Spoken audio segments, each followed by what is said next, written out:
If you are between 55 and 65, and you already followed the standard advice to hold VXUS inside your Roth IRA, you may be losing money every single year without ever seeing it happen. Not because of a bad stretch in the market, because of the tax code itself doing exactly what it was written to do. Most retirement channels give you the same playbook. Put your highest growth holdings inside the Roth, because growth inside a Roth is never taxed again. That sounds right on paper. But if you are a handful of years from retirement, the standard 7 ETF portfolio built for a 30-year-old can quietly work against you.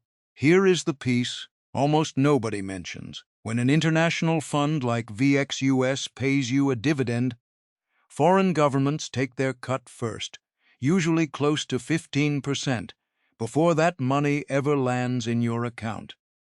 In a regular taxable brokerage account, the IRS lets you claim that back as a foreign tax credit. Inside a Roth IRA, that credit disappears. On $100,000 invested in VXUS, that is roughly $450 a year, gone quietly, with no notice and no way to get it back. That leak is real. It is not the part that worries me most. There is something bigger sitting underneath it. A gap that can run past $114,000 in what planners call sequence of returns risk. That is the difference between a portfolio built to survive a market correction and one that forces you back to work a few years later because you had to sell your growth stocks at the bottom of a downturn. This isn't built for someone in their 20s who can shrug off a 40% drop and wait 10 years for it to come back. This is for someone who needs their Roth IRA to behave like a dependable paycheck, not a bet on the next hot sector. Over the next few minutes, I want to show you why the 15% safety cushion that most 2026 guides recommend is a timing illusion, one that can leave you short right when you need the money most. Then we will walk through the 7 ETF mix that actually respects your timeline instead of a 25-year-old's. If you are tired of one-size-fits-all advice that ignores the fact that you have an actual retirement date circled on the calendar, stick around and subscribe. This channel is built for exactly that problem. Here is the payoff up front. By holding VXUS inside a Roth IRA instead of a regular taxable account, you lose roughly $450 a year for every $100,000 invested, purely because the IRS will not let you claim a foreign tax credit inside a tax-advantaged account. That number does not show up on any statement. It just quietly reduces what compounds. This comes down to something planners call asset location, and it is different from asset allocation. Asset allocation is which ETFs you own and in what percentage. Asset location is which account holds each ETF. Most 7 ETF videos only talk about allocation. They tell you to hold a slice of VWO, a slice of QQQM, a slice of VXUS, and call it done. What they skip is that where you park each fund can matter almost as much as which fund you pick. I've watched this happen more times than I can count. Someone builds a picture-perfect list of ETFs, feels good about it, and then loses a slice of it every single year to a rule they never read, because nobody explained that international funds and Roth accounts do not mix well. The math looks like this. $100,000 in VXUS pays around $3,000 a year in dividends. Foreign governments withhold about 15% of that before you ever see it, roughly $450. In a taxable brokerage account, the IRS lets you claim that $450 back as a credit against what you owe. Inside a Roth IRA, there is no tax bill to credit it against, so the $450 simply vanishes. Stretch that out over 20 years of compounding, and you are looking at more than $9,000 in lost growth from one overlooked rule. Vanguard's own 2026 fund materials And the IRS rules on the foreign tax credit both confirm this quietly. The credit exists specifically to stop you from being taxed twice on the same dividend, once by the foreign government and once by the United States. Inside a Roth, the IRS is not double taxing you, so there is nothing left to credit, and the foreign government's cut simply stays gone. That is not a loophole, and it is not a mistake on your part. It is just a mismatch between a good ETF and the wrong account for it. None of this means avoiding international stocks altogether. It means thinking about which account each fund lives in before you commit new dollars, especially if you are still contributing every year on the way to retirement. The fix here is not complicated once you see it. Move VXUS into a taxable account where the credit still applies. But this tax leak on its own would not break anyone's retirement. What actually threatens people your age is a different assumption baked into almost every 2026 guide, one about how much cash you actually need sitting on the sidelines. Most 2026-7 ETF guides recommend keeping about 15% of your portfolio in SGOV, a fund that holds treasury bills maturing in 3 months or less. On a $1 million portfolio using a 4% withdrawal rate, that works out to $40,000 a year in spending, and 15% comes to $150,000 sitting in cash. Divide that by the $40,000 annual withdrawal, and you get under 4 years of spending covered. That sounds responsible. It is actually a timing illusion. Look at how long past bear markets have actually taken to recover. The dot-com crash that started in 2000 took until roughly 2007 for the S&P 500 to fully recover on a price basis, close to 7 years. The 2008 financial crisis took around 5 years before the index climbed back to its old high. If your cash cushion only lasts about 4 years, and the recovery takes 5 to 7, there is a gap. That gap is exactly where people get forced to sell. This is where it actually hurts. If your SGOV runs out in year 4 while the market is still down 30%, you are not selling VUO or QQQM at a fair price. You are selling shares at a discount, locking in the loss instead of riding it out. To make that money back afterward, those remaining shares need to climb roughly 43% just to get back to even, because a 30% drop always takes a bigger percentage gain to reverse. Picture it this way. You retire planning to pull from cash first and let your stock funds ride. 3 years in, the market still has not recovered, your cash is nearly gone, and the mortgage payment, the property tax bill, and a car that needs replacing do not pause just because your timeline was 2 years too short. That is when people start selling the wrong things at the wrong time. Not because they were reckless, because their safety net was built for a shorter storm than the one that showed up.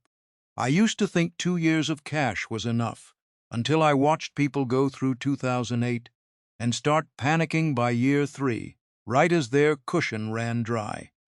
I was wrong about that number, and it changed how I think about this for anyone your age. For someone 55 to 65, 3 years of cash is a gamble dressed up as a plan. 5 to 7 years is an actual plan. This is the trade-off nobody puts in the thumbnail. Holding more cash and bonds means your portfolio will look slower in a strong bull year, sometimes trailing by a couple of percentage points. The invisible cost of skipping this only shows up once, during the one downturn where you actually needed the cushion, and by then it is too late to build it. So if the standard 15% cash allocation is sized for the wrong outcome, and the standard mix of ETFs is weighted for someone decades younger, what should the actual 7 ETFs look like for someone in your position? Here is a mix built around your actual timeline instead of someone else's. Think of it as 2 groups working together, 4 funds doing the growing, and 3 funds doing the protecting. The first fund is VU, tracking the S&P 500. This is your baseline, the core exposure most retirement portfolios are already built around, and there is no reason to reinvent that part. The second is AVUV, a small cap value fund. This one exists to counter something happening inside the S&P 500 right now, where a small handful of the largest companies make up an unusually large share of the entire index. If those companies stumble, VUU stumbles with them because so much of the index is riding on so few names. AVUV holds a completely different set of smaller, cheaper companies, so it is not tied to the same handful of winners. The third is SCHD, built around dividend growth. Think of this one as your retirement paycheck anchor, a fund designed to pay you steadily, whether the market is having a good year or a rough one. That kind of dependable payout matters more once you stop earning a regular paycheck yourself, when the dividend starts covering part of the grocery bill or the utility bill instead of just showing up as a number on a statement. The fourth is QQQM, tracking the NASDAQ 100. This is your growth tilt, the part of the portfolio still reaching for upside. For anyone over 60, it is worth capping this one around 10% of the total portfolio. Growth is still welcome. It should not be running the whole show this close to retirement. Those 4 funds are the engine. The next 3 are the tent that protects you while the engine runs. None of these 7 are exotic or hard to find. They all trade on major exchanges and carry low annual costs, which matters more than people realize once you are holding a position for decades instead of years. BND, a total bond market fund, covers the middle of your timeline, roughly years 3 through 7, where you need steady income without taking on too much risk. SGOV, the ultra-short treasury fund from before, still has a role. It is just not the whole safety net on its own anymore. Think of it as covering your first year or 2 of spending, the money you might need on short notice. TIP, an inflation-protected treasury fund, matters more in 2026 than in a lot of past years, given the 2.8% Social Security cost of living adjustment that took effect this year. The mechanism is straightforward. The bond's principal adjusts along with inflation, so if prices rise, the value of what you are holding rises with it, instead of your fixed cushion quietly losing purchasing power year after year. If Social Security itself gets adjusted for inflation, your portfolio's safety net should account for the same thing. Here is the trade-off, worth naming plainly. In a strong bull year, this mix might trail a portfolio that is 100% tech stocks by a couple of percentage points. Nobody loves seeing that on paper. But in a crash year, this mix can outperform that same aggressive portfolio by a wide margin for one simple reason. You are never forced to sell your growth stocks at the bottom just to pay your bills. That is the whole trade you are making. A little less upside in the good years, in exchange for never having to sell in the bad ones. If you want the specific percentage breakdown of these 7 funds, based on whether you are 60 or 65, subscribe, because that split is exactly what comes next on this channel. Picture a 20% drop in the market, sometime in late 2026, driven by nothing more exotic than investors realizing that spending on artificial intelligence infrastructure cannot keep climbing at the same pace forever. It does not need to be a dramatic story. Markets correct for boring reasons all the time. Follow 2 people through it. The first followed the standard 7 ETF portfolio, 85% in stocks and only about 3 years of cash sitting in SGOV. By 2029, the market still has not fully recovered. Their cash is gone. Their Medicare Part B premium alone is running $202.90 a month, on top of everything else, And to cover it, they end up selling QQQM shares at a price well below where they bought them. The second person built the 5 to 7 year survival tent instead. They have several years of spending sitting across SGOV and BND. When the correction hits, they do not touch their VOU or AVUV at all. They spend from the cash and bond side of the portfolio. Let the headlines run their course. And by the time the market fully recovers a few years later, their stock holdings recover right along with it, untouched. Health costs do not pause for a bear market either.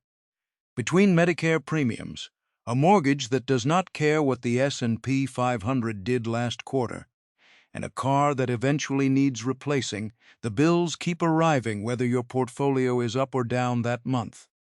Same market, same 20% drop, completely different outcome. And the difference was never about picking better stocks.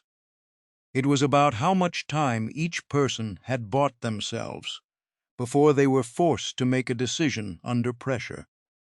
Neither one got a warning that the correction was coming. The only real difference was preparation that was made years earlier, quietly, long before the headlines showed up. Here is the part that is harder to admit.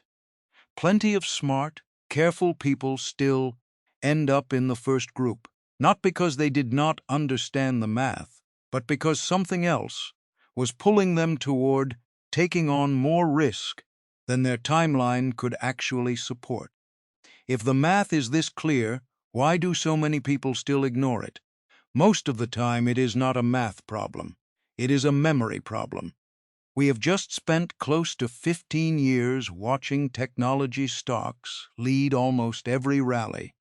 That is a long enough stretch that it starts to feel like the normal state of markets instead of one particularly strong run inside a much longer history that includes plenty of slow decades, too.